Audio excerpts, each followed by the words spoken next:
Welcome to this session of the Colaba Conversations. The topic this afternoon is Arabian Sea Reset.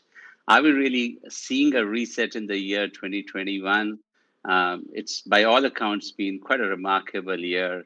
It started with that meeting of the GCC in Al Ula in Saudi Arabia, and we saw that a two-year-old rift which had split the Gulf with Qatar on one side and um, Saudi Arabia, UAE, Bahrain, and Egypt on the other side turned towards a thaw. And certainly, if we haven't seen a full rapprochement, we've at least seen some of the hostility being marginalized now. We've seen the Abraham Accords proceed at full speed ahead. I personally am surprised at the speed at which Israel has moved with UAE, the number of initiatives that both countries have taken to not just establish diplomatic relations, but to establish a very broad-based and vibrant relationship. Um, we've seen the remarkable opening between UAE and Turkey. First, with the visit of UAE NSA Sheikh Tahnoon bin Zayed to Ankara, and then the visit of Sheikh Mohammed bin Zayed, the Crown Prince of Abu Dhabi, to Ankara, with some reports that I've seen indicating maybe up to $10 billion in investments. We are seeing some reports about a possible visit by Sheikh Tahnoon bin Zayed from Abu Dhabi to Tehran in the next few days. I don't know if that's coming through. We probably won't know until it happens, and we may not know even after it happens, as this is the case in some instances. And then we've got this whole new formation of a West Asia Quad between India, Israel, UAE, and the US that seems to be taking place. I was recently doing a piece for for a think tank, and really struggling to differentiate between this and the other quad. And so I took the easy way and said, one is, let's call one the APQ, the Asia Pacific Quad, and the other one the WAQ, the West Asia Quad. And at least we'll prevent ourselves from tying ourselves in knots. So several major trends that we are witnessing in this Arabian Sea reset. Are we seeing the triumph of economics over politics? Because that seems to be one message that is coming out of Riyadh and Abu Dhabi in particular, that time to perhaps bury some of the internal conflicts and move forward with peace. So are we finally seeing a focus on peace rather than on power?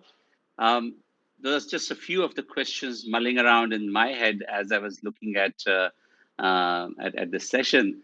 And who better to start with than Mina al-Oraibi, because Mina is editor of the National in Abu Dhabi, but she's from Iraq. And these two countries seem to be very much at the center of what's happening. UAE very visibly, and Iraq much more behind the scenes, but from where a lot of the peace moves seem to be emanating. Mina, what do you make of what's going on? First of all, thank you so much for having me as part of this conversation. And inshallah, soon we can do it in person, but thank you. It is a very interesting time indeed in the region. And I think from the UAE and the viewpoint from the UAE is lessons must be learned from, first of all, the pandemic and the time we've gone through. From the last 10 years, let's not forget, it's been 10 years since the uprisings in the Arab world, and much has happened, much has been lost. But also looking forward, there is a genuine sense of a need to work on the energy transition that's happening, tackling climate change. The UAE will host COP28. They're having Expo at the moment. It's here in Dubai for 6 months. And, 192 countries here, everybody brought together. And so what are the lessons to be learned, but also how does the future get mapped? And the UAE is celebrating its 50th anniversary since formation on the 2nd of December. And there's really been a whole of government, but also a whole of society coming together. And, this has been worked on for months and months and months of saying, how do we go forward? And the government announced 10 principles that will guide the next 50 years. And one of the principles that's, explicitly said is that development and prosperity should be guiding our foreign policy. And the idea is that we have to look at where is the economic future, but also where are the roots of stability going to come from for us to be able to build a future together. And I say that it is important not to divide the energy transition, the economic changes, the need to fight both, the pandemic and future pandemics, but also climate change. So it was a real reset. And I do think that the UAE is one of the countries, and its leadership has been saying we can't go back to how we were pre-pandemic. And it's not just a slogan, it's not just rhetoric, it's very, very genuine. And so then you see everything else that's coming part of that. You said about Iraq, and it's accurately, I am originally from Iraq. And in Iraq is the flip side of saying we've had years and years of killing, sectarianism, ramping up of anger and emotions between people. And of course, at the worst of it, we had ISIS, and ISIS has been, to all intents and purposes, if not completely defeated in Iraq, completely pushed to suicide, but the threat is there, and the threat of sectarianism is still there. And so you have a government that was born out of protests that swept through the country in October 2019.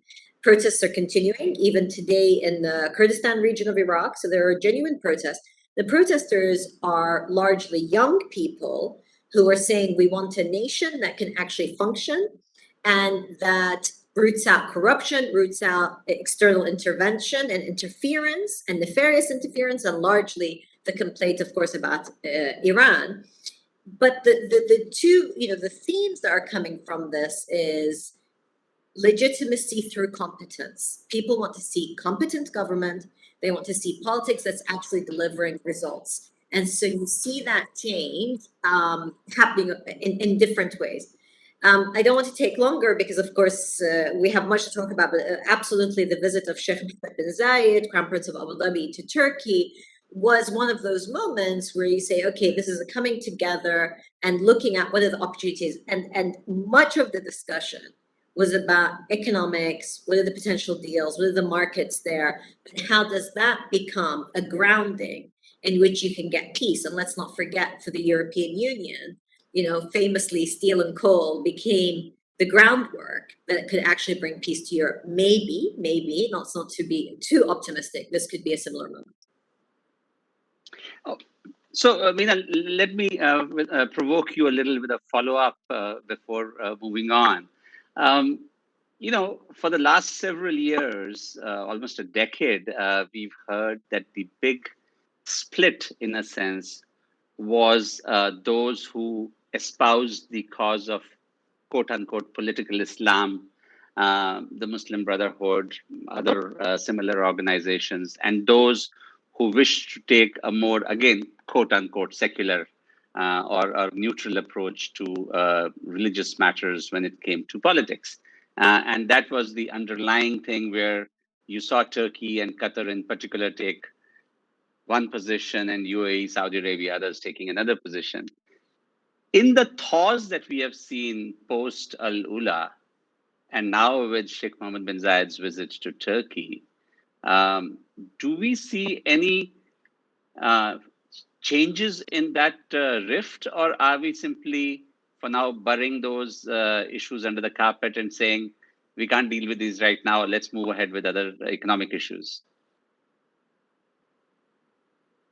There is something political also going on, absolutely. The part of it is you look at what's happened in Tunisia, and you look at the rejection of the Islamist parties in Iraq in the elections. You look at some of the anger towards Hezbollah and Lebanon, and political Islam as such is really on the out.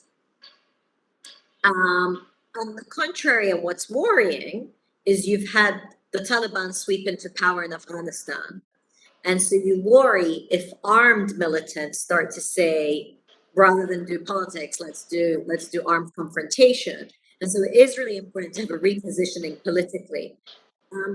I do think that from everything we've seen, that the UAE's position, certainly, and Saudi Arabia's position hasn't changed of saying, yeah, okay, we think political Islam is okay. I think what you've seen is, on the contrary, that actual populations that were subjected to countries that are, or governments that are being led by some of these groups that use religion for political ends are being rejected. And so there is a shift there. And there's, I think, a lot of internal discussion in different societies. Again, 10 years after the uprisings, what did we learn?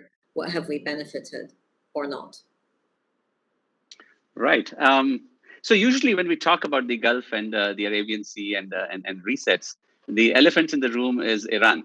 Dr. Hasan, sitting in Bahrain, you have a fairly close ringside view on that. You've just been through the famous Manama dialogues. How do you see Iran coming into this reset? Is there a possibility, given the conservative nature of the government that has been placed into power after the last elections? Do we see a continuity? Do we see change? Do we see any evidence that Iran may be responding to some of the concerns that the Gulf countries have frequently raised about Iranian meddling, for want of a better word, in the internal affairs of neighboring states? Thanks, Ambassador. I mean, you're right. We tend to have a closer view of Iran and Iran's policy than in the region than we'd often like here in Bahrain. But I think overall, we've had a pronounced but fragile de-escalatory trend in the region. And I think I agree with Mina al-Oraibi when she says that a lot of this is driven by economic factors. There's economic fatigue, pandemic fatigue, and the economic modernization visions of regional economic powerhouses like Saudi Arabia on the one hand or the UAE on the other depend and require a stable regional environment. And so I think there are real economic drivers behind this de-escalatory trend. And I think there are also a number of strategic drivers as well. There's a fair degree of uncertainty about the US's commitment to the region. There's a sense that US strategic disengagement from the region, the US's perhaps lack of reliability as a traditional security or strategic partner is also driving some of the regional players to de-escalate and to try and manage external differences in a more diplomatic fashion. But again, I say, there is a pronounced but fragile de-escalatory trend. And it's fragile because on the one hand, there are a number of spoilers that could potentially end up spoiling these processes of de-escalation. If we were to think of Iran, Saudi de-escalation, for example, the Houthis.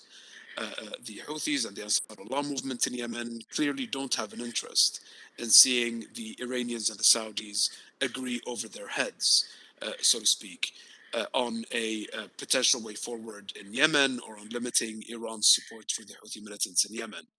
And so the Houthis are a potential spoiler. Iran's armed non-state actors in Iraq, its partners and proxies in Iraq, could also be a potential spoiler as well. And ironically, the nuclear talks between Iran and the P5+1 are a potential spoiler for regional de-escalation as well. I think everyone in the region is extremely apprehensive about how the nuclear talks are going to proceed. Because if we end up without a nuclear agreement, the potential for regional de-escalation, for regional escalation, becomes much more likely, including the possibility of an armed or militarized conflict stemming from an Israeli or American decision not to see Iran achieve a threshold status, or in the American case, pass the nuclear threshold. I think it's important to keep in mind that as far as Iran is concerned, the Saudi view on Iran has not fundamentally changed. So over the past 5 years, the Saudi position has been that speaking to Iran is unnecessary in the sense that it is useless, if not counterproductive, because you could end up legitimizing a lot of what Iran does in the region. Iran's vision for regional security and for the regional security architecture in the Gulf is that it is an exclusively regional process that is devoid of any external security presence. So, as far as the Iranians are concerned, American presence in the Gulf is the root of all evil, and what they would love to see is the departure of external troops, including Western and non-Western. But I think so. The question is, why have Saudi leaders decided to engage? And it's not because they perceive Iran as being a more constructive actor. It's not because they perceive it as being likely to change its regional behavior or curtail its support for militias or to stop proliferating missiles in the region. I think it's partly because they realize that regional de-escalation with Iran is a U.S. priority, and the Saudis are keen on managing what has been a rather difficult bilateral relationship with the U.S. And I think they also realize, in a sense, they're in a holding pattern. There's a wait and see approach to see how the nuclear talks pan out. And so there is de-escalation. We're seeing it with Iran. We're seeing it with Turkey. We're seeing it in Al-Ula. Keep in mind, Al-Ula hasn't, again, resolved the fundamental differences at stake. And so that's part of the reason why the Bahraini-Qatari relationship, for example, has failed to reset and is still a very tense one. And so, yes, we have seen de-escalation, but as I said, it's a very fragile process that is prone to spoilers and that is prone to being severely undermined. So let me pose two follow-ups on that. One is, do we have a decent understanding of the Iranian mind on some of these issues, where they are coming from, apart from the fact that they want regional issues to be managed regionally? And linked to that, perhaps, what is it, a couple of weeks back that we had UAE's Foreign Minister Sheikh Abdullah bin Zayed visit Damascus and really make a very visible show of support to President Bashar al-Assad's government.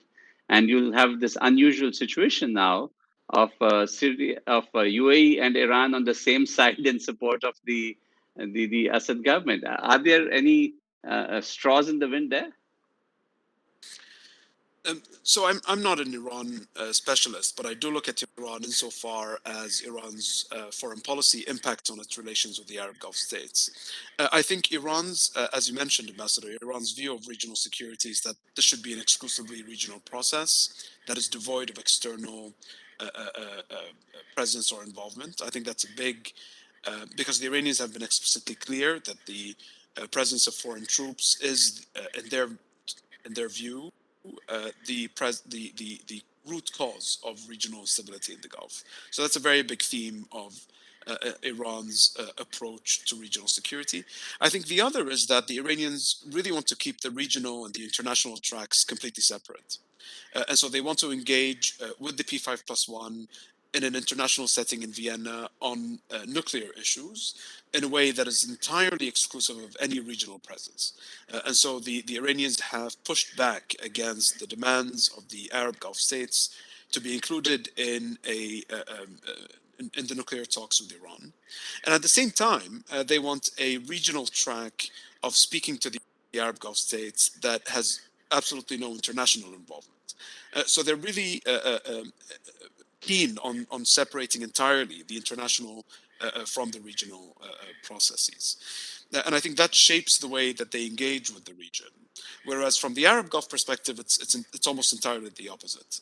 The Arab Gulf states' strategy and vision for regional security departs from is based on the assumption that because there is no trust in the relationship between Iran and the Arab Gulf states, that a form of external guarantee and external role is needed in order to be able to bridge the mistrust. And so it's all about internationalizing the regional security in the Gulf. But I think You mentioned the UAE's overtures to Assad and the visit of the Emirati foreign minister, Sheikh Abdullah bin Zayed, to Assad. I would say that's largely disconnected from the dynamic on Iran. And so the UAE and Bahrain have been the two Gulf, and I would say Arab countries that perhaps were rather unique in being among the first to reestablish diplomatic relations with Assad. They did not, they weren't of the view during the Syrian Cold War that Assad had to be toppled at any cost. Because I think on the Bahraini side, it's a matter of foreign policy not to support non-state actors.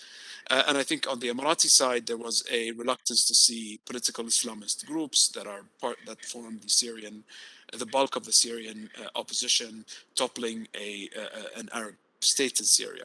I think the Emirati overtures are perhaps more to do with dynamics around Jordan and perhaps Lebanon, more so, in my view, than anything that has to do with Iran. Thank you. Indrani, let's talk about India and the Arab region when it comes to the reset. And I think it wouldn't be an exaggeration to say that if there's one geography, if there's one part of the world where we've seen dramatic progress in India's relationship, that's probably the Gulf. With Israel, UAE, with Saudi Arabia, with others. And perhaps you could say that we are kind of reclaiming a space that we were traditionally present in, given the centuries-old relationship that we had. But certainly, there's been a strong momentum, and now to that momentum, we are adding the new mix of this Quad coming in, which means some maybe tight balancing act for India, given its diverse relationships in the region. What's the view from the diplomatic editor in Delhi? Hi, Navdeep, and thank you very much for including me in this Colaba conversation. It's been fascinating listening to the other panelists. As you said, India's relations with the Arab world is very old. But for decades, we have, I'd say, had a very strange presence in that region, which is we have almost 9 million people living and working there. We have an export market, etc. there, but there are cultural connections, there are historical connections, but we have tended to shy away from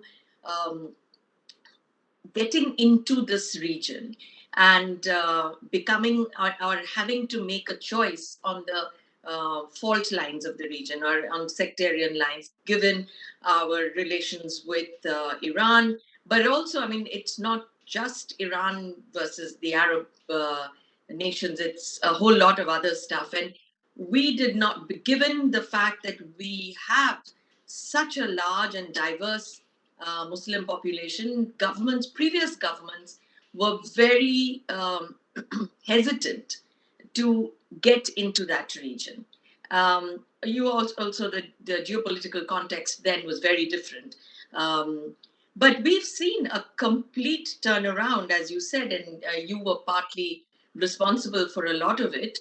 A turnaround in our relations with the Gulf, particularly the UAE, with Saudi Arabia. We have, I would say, crossed the Pakistan hurdle as well. That was another problem that held up. That was another issue that held up our relations with the Gulf region. Of course, I would say that India's relations or connections are much more with the Gulf Arab world than with the Levant Arab world. But certainly with the UAE, the transformation of the India-UAE relations is quite amazing. And on a completely parallel track, the transformation of India-Israel relations is equally sort of headline grabbing, if I may say so. The third relationship that has changed for us has been the Saudi relationship. It is, I think, it's still a wonder that we're still holding on to our Iran relationship, and we are holding on quite tightly, I think. Although there are many challenges there. I mean, we've stopped buying oil. There's very little economic activity. There is also very little. I mean, Iran is, I think, doesn't take as many Indian workers or Indian migrant workers as the other as the other Gulf countries. So that's an issue. However, Iran remains very important in the current Afghanistan context. So yes, the whole region, in a way, has completely turned on its head all the assumptions that we used to make about India and the Gulf relationship. In a way, the cherry on the cake is the Western Quad, which again is disruptive in just the idea of these four countries getting in together. So the core of the relationship change is economic, of course. A lot of technology there, and I think somewhere India's transformation in the technology sphere has played a big role in the way in changing the way Gulf Arab countries have regarded India. I will say this, that for many years, India was just a supplier of unskilled, semi-skilled labor to the region. I think a change has happened in the way uh, we have leapfrogged in our development. I mean, there are so many challenges remaining, but in a way, India's embraced technology and almost all the aspects of a 21st century knowledge power that I don't think anybody really expected. And I think that has played a role in how these countries view us. Another reason why our relations have changed has been the US relationship.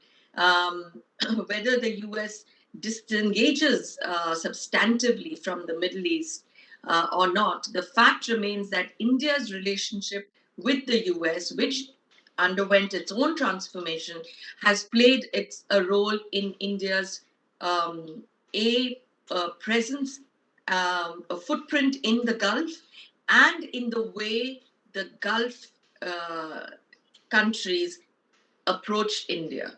So I think it has been both ways, and there are many factors at play here. Absolutely, and I was recently participating in a webinar which was on the theme of India, Israel, and the Gulf, and opportunities for trilateral cooperation. And lo and behold, I saw that there was already an international Indo-Israel chamber office being established in Dubai, in Dubai, with the very explicit ambition of forming a bridge between India and Israel via Dubai. So those are some of the really fascinating resets that you're taking place. Who would have thought that even 5 years back that this would be happening? But Indrani, you towards the end of your remarks, you mentioned the U.S., which is perhaps the other elephant in the room. And much is being made of the notion that U.S. is pivoting towards Asia and perhaps withdrawing from the Middle East, or not being present as strongly as it once was, which is kind of an odd situation because its presence wasn't necessarily benign. And there was enough angst in virtually every country about the U.S. presence. So you could flip that around and say, "Hey guys, you were always complaining about U.S. being too heavy-handed in the region, and now that it's pulling back, you're complaining again." But to the extent that the U.S. focus strategically seems to be moving towards balancing China. And seeing legitimately perhaps China as the larger challenge that it faces.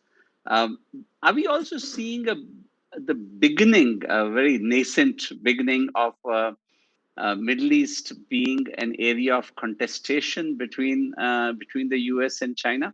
I know that there has been concern in the U.S. about the inroads that the Chinese have made into a number of countries in the Middle East. I've read about their presence in Abu Dhabi in the Khalifa port area, in Haifa in Israel, for example, in other places. Do we see that instead of perhaps using the term withdrawing, we are seeing a refocusing of U.S. Attention? Maybe start with Indrani to continue on this thought and then go to Mina. Well, Navdeep, I'd say a couple of things. One, the U.S. has been trying to reset its position, its relationship in that region for some time now, and it goes back to Obama. It's not. I mean, people blame Trump, but frankly, it was Obama who started the pivot, the whole idea of the pivot, and it was an imperfect.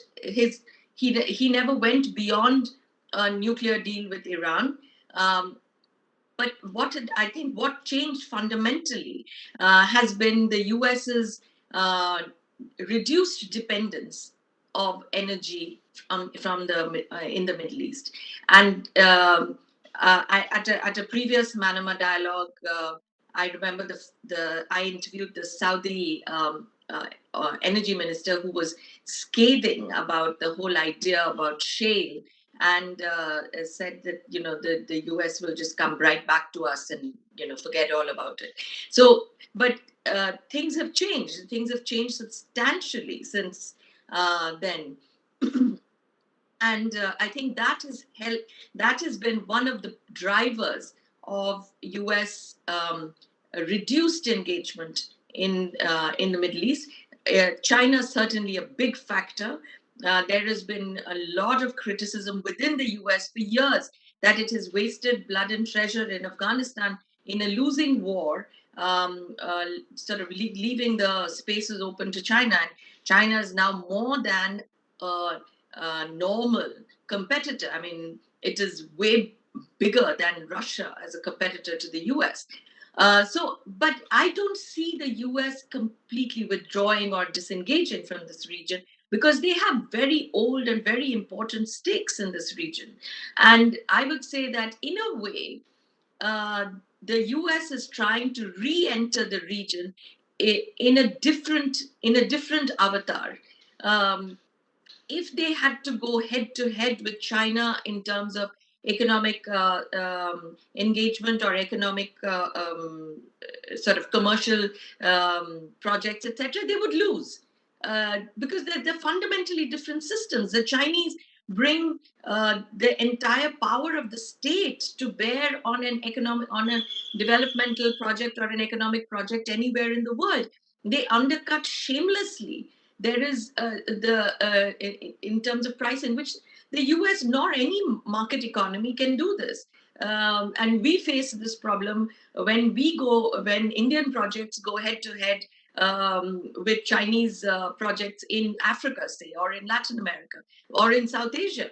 We face this all the time. So the Americans have, I think, been sensible and not going down that path. Instead, trying to maximize or the leapfrogging question, issue that I spoke about earlier, which is on technology, on climate, on areas where the Chinese are still catching up. They're still not there completely. And I think that's where the Americans want to engage the Middle East and the Gulf particularly. However, if the political issues in the Gulf, the fault lines in the in that part of the world, if those are not dealt with, I don't know whether the US will come back to it to this in a more traditional way later, or whether this disengagement has given a voice to all the the regional powers to say, let us take our sort of future in our own hands. And you're not alone, by the way. Trump did the same thing to Japan and Korea, where he told Japan, go ahead, build your own nuclear weapons. Told the Koreans, don't expect my nuclear umbrella to always support you. Please go ahead and build your own security system. And in a sense, I think the Arab world is picking up those strands from the US reduced engagement. Mina al-Oraibi, the view from Abu Dhabi on the US engagement, disengagement, rebalancing, refocusing? I just want to touch on the US-China and the pressure that's put on the region. I think sometimes people forget that US-China bilateral trade and ties are actually much greater than what's happening in the region. China's investment in US securities, about $1.5 trillion. They're one of the largest foreign holders of US securities. Likewise, in 2020, I think US investments in China were about $120 billion. And so it's always interesting to this part of the world when the Americans complain and say, no, there's too much ties with China. It's like, yeah, but you guys too. I mean, this is global economy, and China is one of the, if not the most important rising power. So that's one thing. The second about the US's place in the region, I completely agree that it was Obama who started this whole thing, not only with the Asia pivot, but also this idea that he would end the war in Iraq, so decided to withdraw troops in 2011. And of course, they came back at a much larger capacity to fight ISIS in 2014. So sometimes these kind of unilateral decisions pegged to an American domestic political timetable and concerns rather than actually what is the long-term interest. And I think the US really has a problem in determining what is its foreign policy in the Middle East today. What are its strategic interests? Because again, publicly they'll of course say they want stability, they want to counter terrorism, support Israel's security. Those are, and before they would always say ensure energy security and securing energy supplies, and that doesn't factor in their language anymore. But the reality is, as we're seeing the current energy crisis, it's also an important element. And so, again, we were just at Manama Dialogue last week, where several US officials were there, including Rob Malley, who's about to embark on negotiations with Iran, Brett McGurk, the Middle East NSC director, and others, and they were there repeating the same lines. And of course, Lloyd Austin, the US Defense Secretary, all in the region, all meeting with primarily the Gulf leaders and saying the same thing, that we're committed. But words are one thing, the reality is another. We currently don't have an American ambassador in Abu Dhabi, in Riyadh, or in Manama, and in many other parts. The engagement level is still at a point of just trying to convince by rhetoric rather than actual actions. And of course, Afghanistan was a moment. I mean, I'm sure you felt it in Delhi. Here, it felt like a political earthquake. I mean, literally a political earthquake. On the day it was happening, the unraveling of what the US had talked about for 20 years. The UAE, for example, was part of the NATO mission. I mean, they lost troops there. They were there fighting. And suddenly the US changes. And so there's this flip-flopping that happens. And this was a reliable partner that people trusted, even when they didn't always agree with them. There was an element of trust. So the United States, one needs to really clarify its positions and then puts some action behind those positions. The fallout from Afghanistan we're going to feel for many years to come. How the talks with Iran will develop, even if they say that the nuclear talks with Iran will not mean that they will compromise on other things, I think most people are quite skeptical. This is the same team, Jake Sullivan, who's now National Security Advisor, and William Burns, who's now the director of the CIA. Under Obama's administration, they were the two officials that went in secret and negotiated with the Iranians for a year in Oman, in the backyard of many of these Arab countries, negotiated secret for a year and basically lied to the faces of officials. So the trust deficit is the number one issue. And whether the Americans plan to stay or go, I also agree they will physically be here. But whether people actually trust them to be the long-term, steady, reliable partner is another question. Candid words indeed from Mina, and I think they reflect some of the sentiment in the Gulf over the unilateral nature of the symbolic withdrawal from Afghanistan. Dr. Hasan, apart from the U.S. Angle itself, I was also keen to get your perspective on how you see China from where you sit. So from a regional perspective, I think China is seen as obviously as the main economic partner, which it is. So it's the largest trading partner for the Arab Gulf states. And it's an increasingly important source of foreign direct investments in a number of sectors, including ports and logistics, largely under the umbrella of the Belt and Road Initiative. I think from the Gulf states' perspective, they would like to see a separation, a distinction, whereby the US is seen as their traditional security partner and China constitutes their largest economic partner. The issue is that the US is in fact securitizing a number of economic sectors in which it believes itself to be in strategic competition with China. And so, from the U.S. perspective, it is no longer acceptable for its partners to partner with China or with Chinese firms in, say, telecommunications. So, obviously, 5G and Huawei have been a prime example of this, but also in logistics, ports, and other forms of Chinese investments in infrastructure. And so you mentioned the Khalifa port. We also, the Israel faced similar pressures from the U.S. to curtail Chinese presence in their ports and logistics infrastructure. So I think the challenge from the Arab Gulf states' perspective is that as the U.S. is becoming a decreasingly reliable security partner, it's also asking more of them in terms of what they are able or not able to do with external partners like China. And I think this presents a real strategic dilemma for the Arab Gulf states, because I think, as has been mentioned by our other guests here, the U.S. isn't leaving the Arab Gulf states with a lot of strategic options at the moment. It's not entirely clear what it wants to do in order to curtail Iran's activities regionally in terms of support for militias. It's not clear what it's going to do on the missile front, but it doesn't necessarily want the Arab Gulf states to acquire deterrence capabilities of their own. And so there really is a strategic dilemma from the regional perspective. And I think, as we heard in the Manama dialogue, there were attempts to reassure the US's partners in the region, but frankly speaking, I don't think they buy it.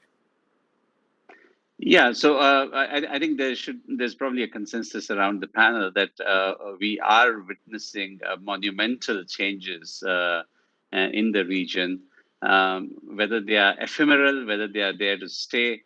Time will tell. But certainly, between the recent moves of UAE, of Turkey, of Saudi Arabia, the developments in Afghanistan, and of course the contestation between US and China.